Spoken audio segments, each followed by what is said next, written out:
The VP smirked like a man untouchable. We can always find someone hungrier.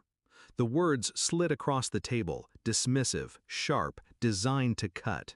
He thought he was putting me in my place. Me, the one who had built the very numbers they were selling, the one who had carved value from ashes after the last collapse.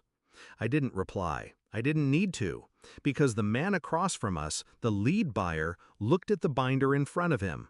My name was stamped on almost every page. He closed it, slowly, quietly, like a judge delivering a verdict. Then he stood, straightened his jacket, met the VP's smug eyes, and said, calm as a blade, "This meeting is over." And just like that, $300 million evaporated. When I joined the firm 10 years earlier, I was naive, grateful. They dangled opportunity like a carrot, and I chased it like a starving dog. Late nights, weekends, holidays, I gave them everything. And in return, I got speeches, empty promises, praise in private, silence in public. It was the VP who had recruited me. Smooth voice, steady gaze, a hand on my shoulder as he said, "You'll go far here." I believed him, until I learned what far meant, far enough to build his empire, but never far enough to claim it. The first cracks came in the form of credit. Deals I had led, he presented as his own. Models I had built, he erased my name from.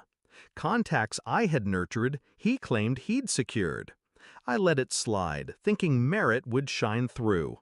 But then came the raises. Mine was always pending.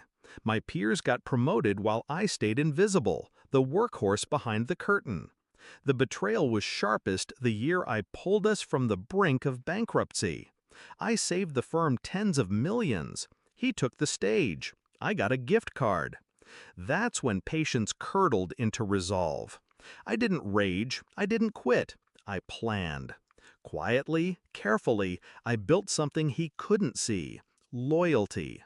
I treated analysts like equals, associates like partners. I shared credit.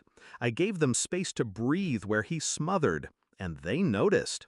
In a world of sharks, I gave them land, and piece by piece, they came to stand with me, not him.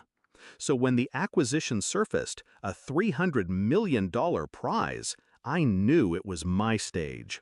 I led every diligence call, shaped every deck, built every model. My fingerprints were all over it. The buyers trusted me. They spoke to me directly. They asked me the hard questions, and I gave them answers no binder could contain. But the VP couldn't help himself. In that final meeting, he cut me off mid-sentence, called me support staff, then smirked and said "We can always find someone hungrier." And in that moment, he thought he had won.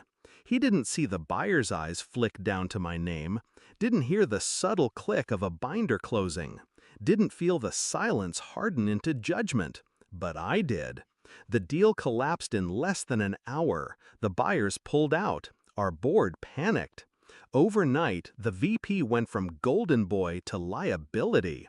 And while he scrambled, desperate to patch the leaks, I was already moving. I reached out, not to recruiters, not to strangers, but to the very clients and colleagues he had ignored. The same ones I'd built trust with year after year while he took credit. It took me 3 calls. 3! By the end of the week, I had an offer: higher pay, bigger title, better team. But that wasn't the revenge. The revenge was what I left behind. The associates, the analysts, the people he dismissed as pawns, they followed me. Not all at once, not loud, but one by one they slipped through his fingers. Every departure was a wound. Every resignation an echo of the binder slamming shut. By the 3rd month, his office was half empty. By the 6th, he wasn't VP anymore. The firm didn't fire him. They didn't have to. They just starved him of relevance. No deals, no team, no power. The same man who smirked about hunger learned what it meant to be starving. And me? I didn't gloat, Didn't post about it, didn't send a message. I simply built. Bigger, stronger, freer. Because the sweetest revenge isn't destruction. It's silence.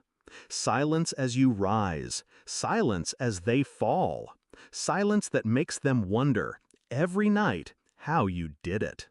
So when I think back to that meeting, the smirk, the dismissal, the arrogance, I don't feel anger anymore. I feel clarity. Because he was right, in a way. They did find someone hungrier. Me. And I stopped feeding him.